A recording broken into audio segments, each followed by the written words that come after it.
আসসালামু আলাইকুম রহমতুল্লাহ। বন্ধুরা, আজকে একটা ভিডিও নিয়ে আসলাম আপনাদের সামনে। নান রুটি কীভাবে তৈরি করতে হয়। তো আমরা একটা ইলেকট্রিক ওভেন কিনছিলাম, ওটাতে আজকে টেস্ট করব সর্বপ্রথম। তো আমরা হাফ কেজি আটা, 1 চা চামচ ইস্ট, 1 চা চামচ বেকিং পাউডার, আর স্বাদ মতো একটু লবণ, স্বাদ মতো একটু চিনি। তো আমরা এটা দিয়ে একটু ভালো করে মিক্স করতে হবে। মিক্স করে ভালো করে ড্রো বানাতে হবে। ড্রো বানায় এটা রেখে দিতে হবে 2-3 ঘন্টা। ভালো করে ঢাকনা দিয়ে ঢেকে 2-3 ঘন্টা রেখে দিতে হবে। এরপর এটা ওখান থেকে বের করে নিয়ে আমরা ড্রো তৈরি করে নেব।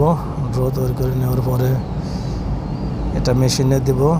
তো মেশিনে 180 বা 200 ডিগ্রি টেম্পারেচারে আপনারা 15-20 মিনিট রেখে দেবেন। 15-20 মিনিট রেখে দিলেই হবে। তারপর নান রুটি তৈরি হয়ে যাবে। আপনারা মাঝখান থেকে খুলে দেখতে পারবেন কী অবস্থা।